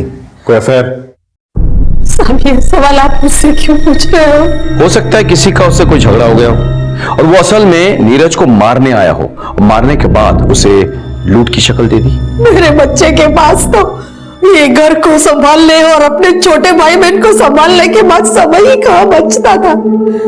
बहुत जिम्मेदार बच्चा था मेरा, उसके लिए तो ये घर ही सब कुछ था। इंस्पेक्टर साहब, तुमने एक मानी सौगंध है, इंसाफ दिलाइए साहब, मेरे बच्चे को इंसाफ दिलाइए।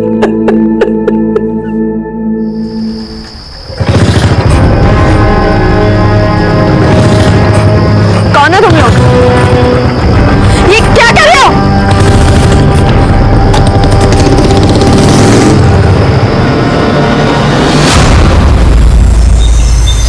सर, जिस ऑटो में नीरज जा रहा था उसके ड्राइवर के बारे में पता चल गया है। वो अपने एक रिश्तेदार के घर में छुपा हुआ है। उठा के लें उसको। सर, रमा, हीरो की डिलीवरी के बारे में किसी को कुछ बताया था? वैसे तो किसी के साथ बात नहीं की। याद करो। हाँ, इधर से हेतल आवेले घरे में, शायद मुंह से कुछ निकल गया होगा। आज तो इतना परेशान थे, एक अर्जेंट डिलीवरी थी उनकी। श्रीनाथ जी, तो तुम शामिल थे इन सब में? हाँ साहब मैं काई नहीं कोई साहब, वो तुमने साचे साचो कहूँ साहब। उस दिन एक लड़का मेरे ऑटो में बैठा।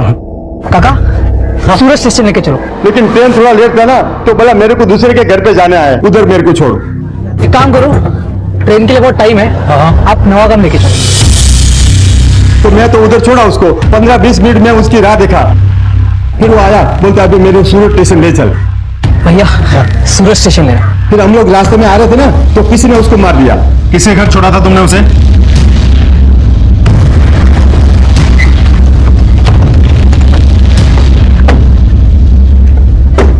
और नीरज को जानती है? हाँ जी सर, बचपन से जानते हैं एक दूसरे को हम। वो कल आपसे मिलने आया था? आया था सर। उसकी बदकिस्मती थी कि मुझसे मिलकर जाने के बाद किसी ने उसकी जान ले ली। काश कि वो यहाँ ना आया होता, सीधा स्टेशन चला जाता तो बच जाता सर। वो क्यों मिलने आया था कल आपसे? सर वो मुंबई जा रहा था, मेरा मायका भी मुंबई में ही है, तो बस पूछने आया था कि घर वालों के लिए कुछ सामान लेकर जाना है या वहां से कुछ लाना है। कांति सेठ को जानती हैं आप? वो मेरे ससुर जी है, मैं उनकी बड़ी बहू हूँ।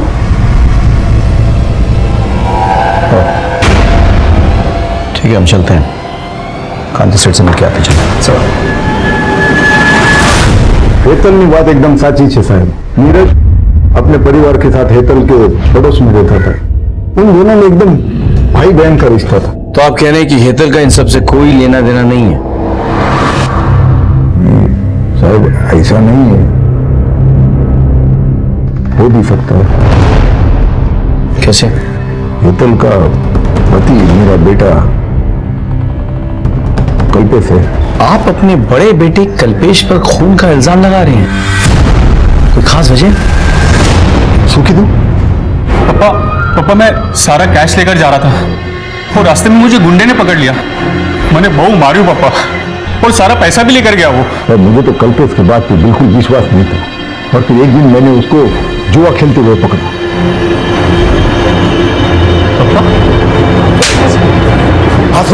झूठ बोला तुम्हारे साथ है। हाँ पैसा भाड़ा मेहनत ना पैसा छे, अपना धंधा ना पैसा छे, और अपना धंधा भरोसे पे चलता है। लोगों का भरोसा तोड़ के बाप का नाम मिट्टी में मिलाना चाहता है तू। आज से तारा हमारा रिश्ता खत्म।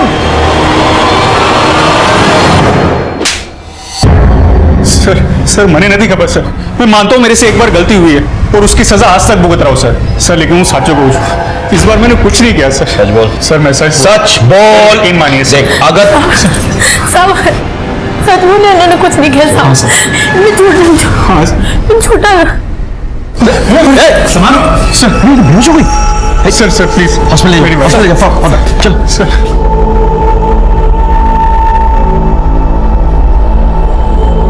इनका कोई रिश्तेदार है यहाँ पे? नहीं फिलहाल तो अभी कोई नहीं है। वैसे हुआ क्या डॉक्टर? ये माँ बनने वाली है। ठीक है आप एक नंबर नोट कर लीजिए, 444। क्या हेतल मां बनने वाली है? भाई कपाल ने मेरी सुन ली। वकील साहब कल्पेश की जल्द से जल्द जमानत करवा दो, पैसे की चिंता मत करो, जितने लगेंगे मैं सब दूंगी। माँ वो कल्पेश भाई बाहर खड़े हैं। थैंक यू सो मच माँ, thank you so much. Thank you मैंने नहीं, अपने बीवी को बोल, माँ बनने वाली है वो। अगर अपनी जिम्मेदारी का जरा भी ख्याल है ना तुझे, तो जाके पहले उसका ख्याल रखना। ठीक है माँ।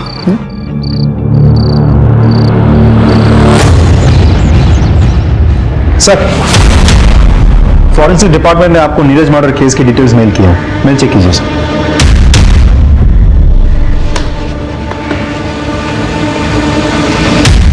इस रिपोर्ट के मुताबिक नीरज को 2 अलग अलग गन से शूट किया गया था। पहली गोली जो उसके शोल्डर पे लगी थी एक रिवॉल्वर से शूट किया गया था, और दूसरी गोली जिससे उसकी जान गई थी वो एक .22 कैलिबर पिस्टल से निकली थी, उसे पॉइंट ब्लैंक रेंज पे शूट किया गया था। यानी क्लियर है सर, लेकिन एक मामूली से अंगाड़ी या कुरियर वाले लड़के को मारने के लिए 2 गन्स का इस्तेमाल किया गया है। बात कुछ हजम नहीं हुई सर। रमन ने कल्पेश की जमानत करवाई। हाँ क्यों? तुमको पता है ना वो कैसा है? वो जो भी है जैसा भी है हमारा छोकरो छे। और आपने पुलिस को आगे उसका नाम लिया ही कैसे? बहुत सही किया है, लेकिन तुमने उसकी जमानत करके बहुत गलत किया है। गलती मैंने नहीं, तुमने की है। छोटी सी गलती के लिए नारा डिकरा ने घर से बाहर निकाल दिया। वो जुआ खेलने के लिए मेरे बिजनेस का पैसा चुराया उसने, छोटी सी गलती है। बिजनेस तमारो नहीं, मारो छे। और अगर बच्चे गलती करते हैं ना तो माँ बाप उसे सुधारते हैं। मामा कल पे बच्चा नहीं है तो मैं क्या करती? उसको लॉकअप में रखती, उसके बीवी को अकेला छोड़ती।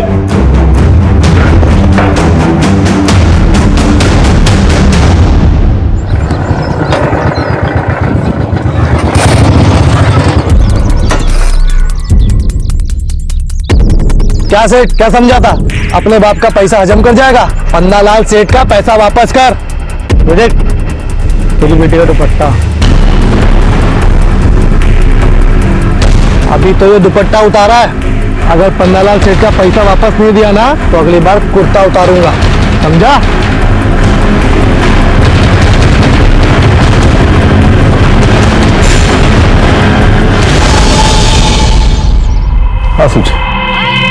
हाँ सूझे अंदर चल।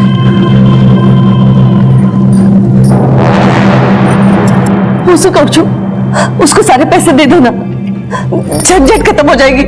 आखिर अपनी बेटी का सवाल है। ये पन्नालाल की धमकियों से डर के मैं अपने धंधे के उसूल नहीं बदलूंगा, कभी नहीं।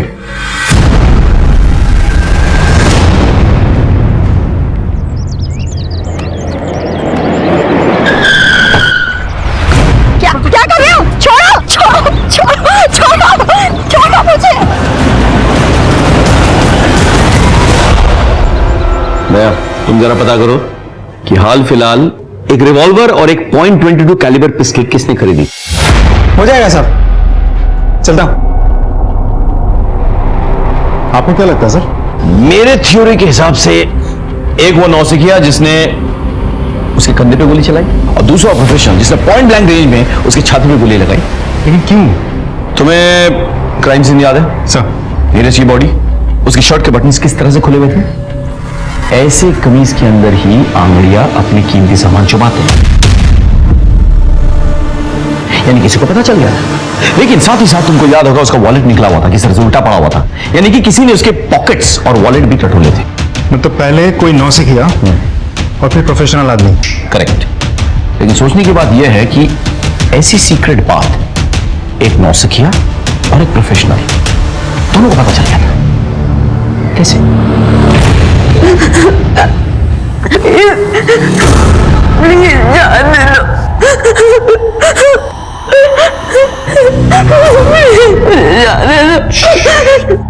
चुप बिल्कुल चुप। प्लीज आने दो।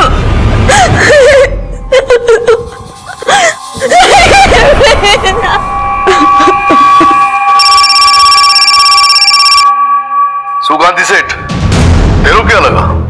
मैं सिर्फ भौंकने वाला कुत्ता हूँ। अरे पन्नालाल सेठ नाम है मेरा। मैं भौंकता भी हूँ और काटता भी हूँ।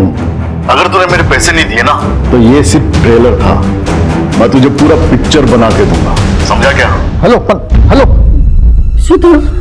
पन्नालाल सेठ की इतनी हिम्मत, मैं भी पुलिस को फोन करता हूँ। सामने हमारी बात बस करो, उसे पैसे चाहिए ना, आप ही दो इन्हें पैसा। लेकिन रमा, मेरे नाम पे जो जमीन है ना उसे बेच दो, उसको मुंह पे फेंक के आओ पैसे। मेरे लिए मेरी बेटी से बढ़कर और कुछ नहीं है।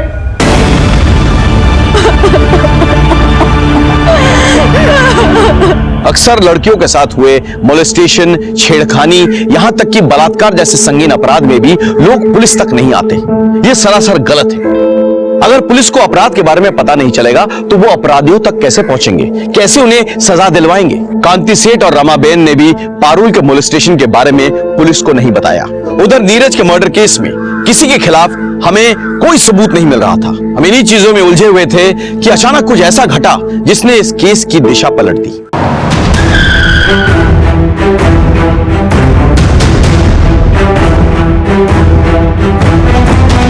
सर, लाश को सबसे पहले नौकर हार्दिक और पंशुल ने देखा, फिर बहू जिग्ना और विपुल। मैंने ही आप लोगों को फोन किया।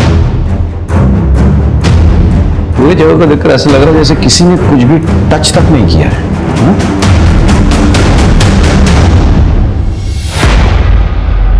तो गला दबाने से हुई है। और घर पे कोई फोर्स एंट्री भी नहीं हुई सर। यानी कि जो भी आया था वो पहचान वाला था, तभी दरवाजा खोला गया था। घर में कुछ मिसिंग है? जी सर, 15 लाख रुपए। 15 लाख कैश घर में क्या कर रहा था? जी वो बाबूजी ने किसी को डिलीवरी देने के लिए रखवाए थे। एक काम करो अजय सर, आस पड़ोस से पता करो किसी ने किसी को यहाँ आते हुए देखा था या नहीं। सर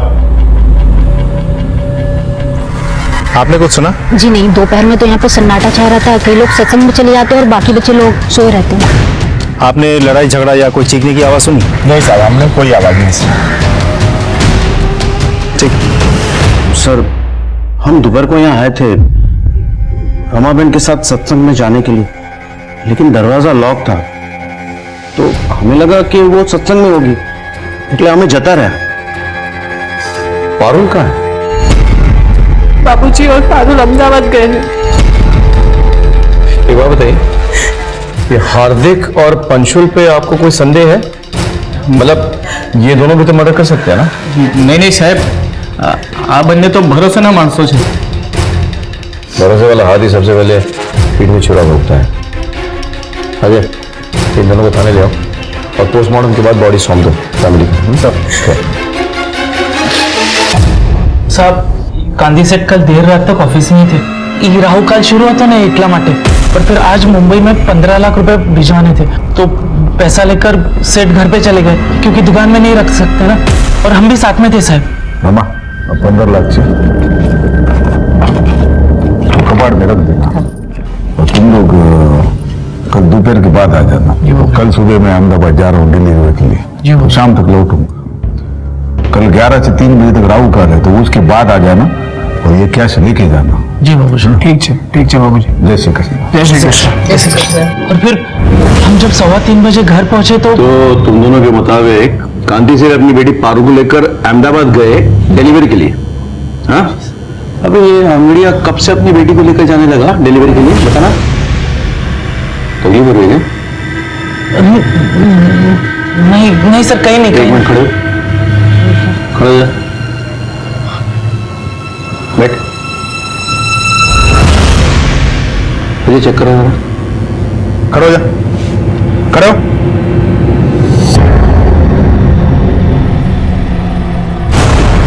क्या है ये? सर ये कहां से है? सर गांधी सेठ ने दिया था। बाबूजी बंदूक? खबर से मने अपने धंधे में आज तक हमने गन वन कभी रखा नहीं था, लेकिन तुमने देखा ना नीरज के साथ क्या हो गया। सेठ ने दिया था? सच में सर? इलीगल आर्म्स लेके घूमते हो? हो सकता है 15 लाख की लालच में रमाबेन की हत्या तुम दोनों ने की हो। नहीं सर, अजय बंदूक जब्त करो, ठीक से पूछताछ करो। सर कुछ नहीं।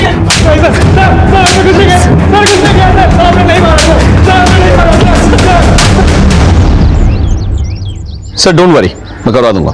ओके सर, दोनों को रात भर बहुत तोड़ा, लेकिन दोनों के दोनों एक ही रट लगाए बैठे हैं। हमने रमाबेन को नहीं मारा। सर कांति सेठ अपने घर पहुंच गया। अजय काम करो, हार्दिक के पिस्तौल को फॉरेंसिक के पास भेजो, चेक करवाओ कि कहीं ये वही पिस्तौल तो नहीं जिससे नीरज को गोली मारी गई थी। Can you do that? Okay sure. आपको किसी पे शक? नहीं सर। 15 लाख की लूट हुई है। आपको नोटों के सीरियल नंबर्स कुछ पता है? जी, ये नोट के नंबर हम लिख के रखते हैं, वो धवल भाई को पता है। Serial number? 1 minute sir. हाँ ये रहा, B325 थी G927। ये पैसे आपने दिए थे डिलीवरी के लिए? हाँ सर, हमने दिए। इसी सीरियल नंबर के नोट्स थे? Yes sir. Serial number confirm कर लिया है, इसी नंबर के नोट्स थे। गुड। एक बात बताइए, हार्दिक को गन आपने दी थी? जी। कहां से मिली है गन आपको? एक आदमी वो सप्लाई करता है। कौन आदमी? सलाउद्दीन। सलाउद्दीन के बारे में पता करो, और इन नोटों के जो सीरियल नंबर्स हैं ये हर जगह सर्कुलेट करो। सर, आप अहमदाबाद गए थे ना डिलीवरी के लिए? अपने साथ अपनी बेटी पारुल को क्यों लेके गए थे आप? वो उसके बुआ के घर छोड़ने गया था अहमदाबाद में। कोई खास वजह? मैं आपसे कुछ पूछ रहा हूं।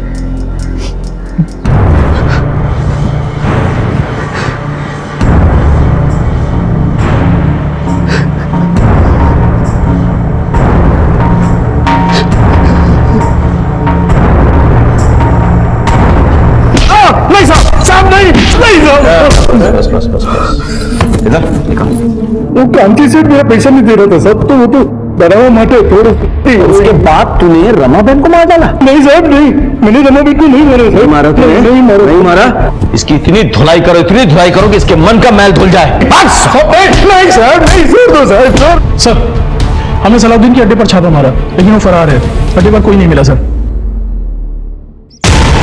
सर रमाबेन की पोस्टमार्टम रिपोर्ट आ गई है। सर उसे गला दबा के मारा गया था और गला दबाने के बाद उंगलियों के निशान भी मिटा दिया गया था। सर एक बात तो साफ है, जिस तरीके से गला दबाया गया है वो देख के तो लगता है मारने वाला कोई प्रोफेशनल नहीं था। रमाबेन नॉर्मली रोज दोपहर 12:30 बजे सत्संग के लिए जाती थी और लगभग उसी वक्त उनकी छोटी बहू जिग्ना टिफिन लेकर अपने पति की दुकान जाती थी। जी सर, मैं उस दिन के करीब 12:30 बजे निकली थी, लेकिन मम्मी जी किसी का इंतजार कर रही थी, शायद पंशुल और हार्दिक का। तो आप पहले से जानती थी कि कोई पैसा लेने आने वाला है? नहीं नहीं सर, मैंने नहीं खबर। मुझे तो अभी पता चला जब ये सारी बातें सुनी। मम्मी जी ने भी मुझे कुछ नहीं बताया था। मैं माँ के बगैर क्या करूंगा? हर कदम पर माँ ने मेरा साथ दिया था। माँ ने मेरे लिए नया टिफिन खरीद के उसमें मेरी पसंद के छोले बना कर दिए थे। किसने सोचा था कि वो आखिरी बार। सर कुछ समझ में नहीं आ रहा है कि दोनों केसेस एक दूसरे से जुड़े हुए भी हो सकते हैं, अलग अलग नहीं। अलग अलग हो सकते हैं लेकिन मोटिव एक ही है, पैसा।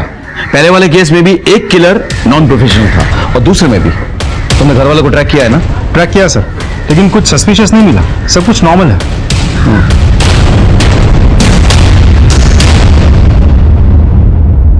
सर आपका शक सही था।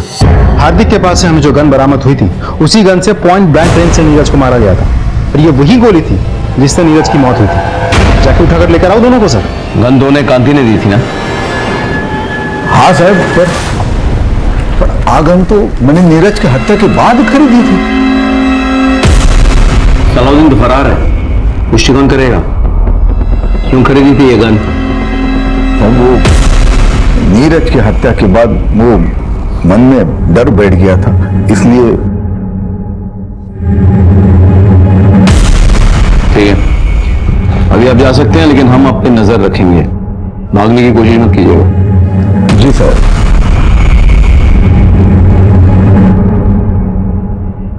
सर इस कांति पे शक है? अजय, हमारे प्रोफेशन में शक करना कोई गुनाह नहीं है, बल्कि शक ना करना गुनाह है। कई बार जिस पे हमें शक ना हो वो असली अपराधी साबित हो चुका है। सर पन्नालाल का वकील हाईकोर्ट से बेल पेपर लेकर गया। जाने दो उसे, लेकिन उसमें नजर रखना और कॉल रिकॉर्ड चेक करना। सर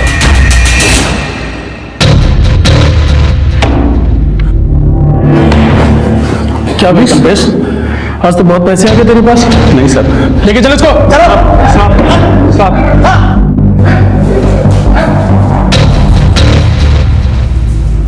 खबर नहीं थी? नहीं सर।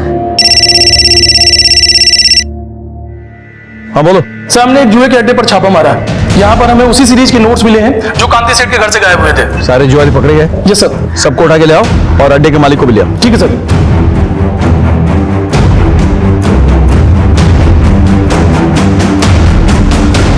कल्पेश। सर मैंने नहीं मारा अपनी माँ को। नहीं मारा? नहीं सर। ये पैसे कहां से मिले? पैसे ये सीरियल नंबर चेक किए जा चुके हैं। सर ये तो वो पैसे जो माँ ने हितल को दिए थे सर, और हितल ने मुझे दिए। अच्छा? हाँ सर, सच कह रहा हूँ। जाओ बुलाओ, लेके आओ उसको। जी ये सच बोल रहे हैं। मैं गई थी उस दिन माँ जी के घर में। अरे वाह चिकना, अच्छी खुशबू आ रही है। कड़ी बना रही हूँ। अच्छा मम्मी जी का है? हाँ मम्मी जी। हितल बेटा केम छे? सारू છું મમ્મી। नहीं तबीयत सारी नहीं मम्मी, एक्चुअली डॉक्टर ने कुछ टेस्ट करवाने के लिए बोले हैं, तो थोड़े पैसे चाहिए थे। कितना रोज? 25,000। 25,000 तो नहीं है मेरे पास। एक मिनट, तो यहाँ चुके हैं। आई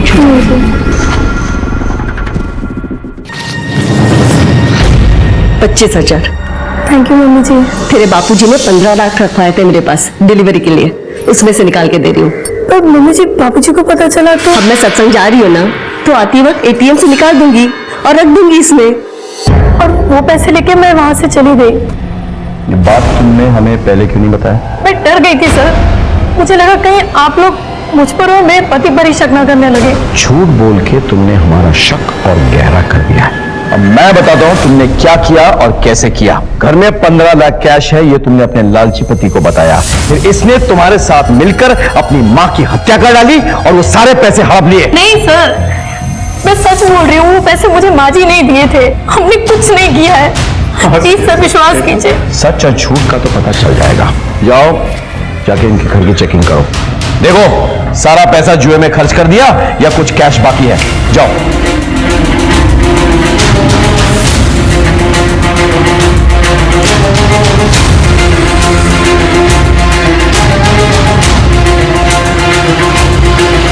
सर यहाँ तो पैसे नहीं मिले सर। ठीक है, तो वापस आ जाओ।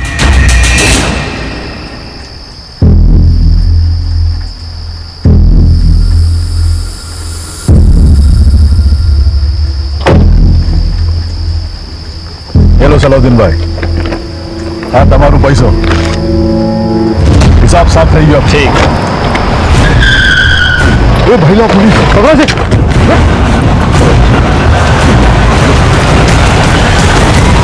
इनकी सीरियल नंबर्स मैच करो कांति सेठ के घर से लूटे पैसे के साथ। नहीं सर, ये अलग नंबर के नोट्स हैं। आयुषो? Yes sir. डालो दोनों के अंदर। ठीक है ठीक है ठीक है ठीक है। साहब मैंने सलाउद्दीन से 25 लाख रुपए लिए थे साहब, और अगले हफ्ते नोटबंदी हो गई साहब, तो मेरा सारा पैसा डूब गया। और ऊपर से सलाउद्दीन ये मेरे को रोज धमकी देता था, पैसा वापस दे पैसा वापस दे। साहब मैं पैसा कहां से लाता साहब? साहब मैं पहले ही समझ गया था, ये सीधे सीधे मेरा पैसा तो देंगे नहीं, तो सर हम दोनों ने मिलकर एक प्लान बनाया। अब पन्ना लाल ने कांति को 25 लाख के हीरे दिए थे, तो हम दोनों के बीच बात ये तय हुई कि जो हीरा लेने आएगा, डिलीवरी देने जाएगा, उसको हम मार देंगे, उसको लूट लेंगे और कांति सेठ से भी हर्जाना वसूल करेंगे। लेकिन जब तक हम नीरज को मारते उससे पहले ही वहां कोई और पहुंच गया और उसने उसको गोली मार दिया। और उसके बाद तुमने रमाबेन को मार डाला और 15 लाख रुपए ऐंठ लिया। नहीं, रमाबेन को हमने नहीं मारा साहब, 25 लाख रुपए तो रमाबेन ने हमको दिए थे। पन्नालाल सेठ, मैंने अपनी पुश्तैनी जमीन बेचने को दी है, इन्हें बिना बताए हुए। ये इसके बानू के 25 लाख हैं। मेरी बेटी को और मेरे परिवार को तंग करना बंद करो अब। झूठ बोल रहे हो तुम लोग, और पैसे की लालच में तुमने रमाबेन को मार डाला। नती से नती है। नीरज की खून की गुत्थी तो सुलझ चुकी थी, लेकिन रमाबेन की मर्डर की गुत्थी को हम जितना सुलझाने की कोशिश करते वो उतनी उलझती जा रही थी। हम एक डेड एंड पर पहुंच चुके थे, पर इतना तो पक्का था कि इन सब में कोई और भी शामिल था, जिसने नीरज पर भी पहली गोली चलाई थी। मुझे यकीन था कि उसी ने रमाबेन की भी हत्या की। साहब आजा, बड़ी देर कर दी आने में। आप साहब अच्छे काम में वक्त तो लगता ही है ना। कुछ पता चला? हाँ सर, जिन गन से नीरज पर गोलियां चलाई गई थी ना, उनमें से एक गन तो सलाउद्दीन के आदमी ने खरीदी थी। और दूसरी गन। सर ये सब कुछ थोड़ा अजीब नहीं लगता आपको? स्टेप बाय स्टेप चलते हैं। देखो, कांति सेठ के बयान के मुताबिक वो वारदात से पहले वाली रात अपनी बेटी पारुल के साथ अहमदाबाद गए थे डिलीवरी के लिए, और पारुल को अपने रिश्तेदार के घर छोड़ने के लिए। उनके जाने से पहले हार्दिक और पंशुल कांति सेठ के घर आए, डिलीवरी के 15 लाख रखवाने। अगले दिन 3 बजे के बाद हार्दिक और पंशुल आने वाले थे वही 15 लाख उठाने के लिए, लेकिन उनके आने से पहले रमाबेन की मौत हो चुकी। और इस बीच हेतल घर में आती है और रमाबेन से पैसे मांगती है। हाँ सर, और उस वक्त जिग्ना अपने किचन में कड़ी और चावल बना रही थी अपने पति की टिफिन के लिए। रमाबेन 15 लाख के बैग से 25,000 रुपए निकालती है और हेतल को देती है। और 3:15 बजे हार्दिक और पंशुल घर पर आए और रमा को मरा हुआ पाया। सर इस केस में कुछ तो खटक रहा है, पता नहीं क्यों ऐसा लग रहा है कि इस पहेली में कोई तो कड़ी मिसिंग है। कड़ी कहीं नहीं, कहीं मिसिंग है। दोनों बयान पढ़ो। माँ ने मेरे लिए नया टिफिन खरीद के उसमें मेरी पसंद के छोले बना कर दिए थे। मैं गई थी उस दिन माँ जी के घर में। अरे वाह चिकना, बड़ी अच्छी खुशबू आ रही है। कड़ी बना रही हूँ।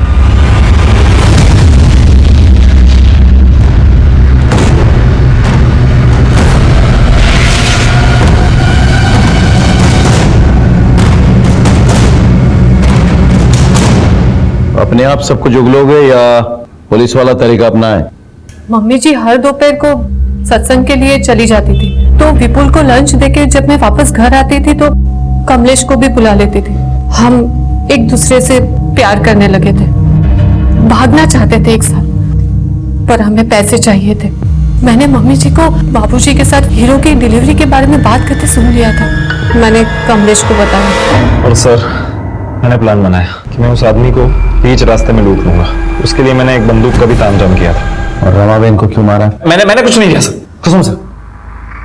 मैं जानती थी कि घर में कुछ कैश है। तेरे बापूजी ने 15 लाख रखे थे मेरे पास डिलीवरी के लिए। जैसे ही मम्मी जी सत्संग के लिए निकले, मैंने कमलेश को फोन किया। हम लोग कैश लेके निकलने वाले थे कि मम्मी जी वापस आ गए। मम्मी क्या चल रहा है सब? मम्मी जी,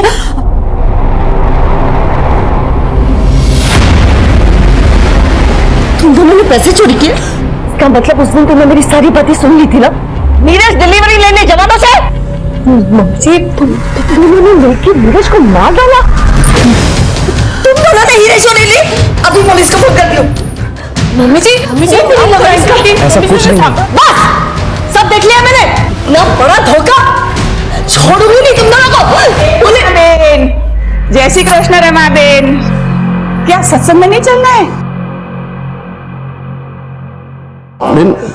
उसे माफ कर दीजिए, उसने कुछ नहीं किया। मैंने अरे इसी ने सब कुछ किया है। बच्चा लेने तुम्हारी लड़की उसे कड़ी से कड़ी सजा दो। हमारी बेटी ऐसा नहीं कर सकती। जिन्ना, तुम अभी घर पे मत आना। तुम बाहर से टिफिन लेके विपुल के पास चली जाओ ताकि तुम पर किसी को शक न हो। बेटी के करतूतों पर पर्दा डालने के लिए आप लोगों ने एक मासूम औरत को मार डाला। जिग्ना के माता पिता को रमाबेन के हत्या के आरोप में गिरफ्तार किया गया और उन्हें सजा भी मिली। कांति सेठ की जिंदगी और बिजनेस में बस एक ही उसूल था, भरोसा। लेकिन दोनों ही जगह उन्हें सिर्फ धोखा ही मिला। पन्नालाल ने सलाउद्दीन के साथ मिलकर नीरज की हत्या की और कांति सेठ को बिजनेस में धोखा दिया। वहीं जिग्ना की वजह से रमाबेन की जान चली गई। लेकिन सवाल यह उठता है कि क्या कांति सेठ और रमाबेन को इस बात की जरा भी दस्तक नहीं मिली? मैं सीनियर इंस्पेक्टर संजय बरोत आपसे विदा लेता हूं। फिर मिलेंगे एक नए केस के साथ। तब तक सतर्क रहिए और देखते रहिए क्राइम पेट्रोल दस्तक। मकसद बताना नहीं बल्कि बचाना है। जय हिंद। क्राइम पेट्रोल के ऐसे ही मजेदार एपिसोड्स देखने के लिए हमारे चैनल को सब्सक्राइब करें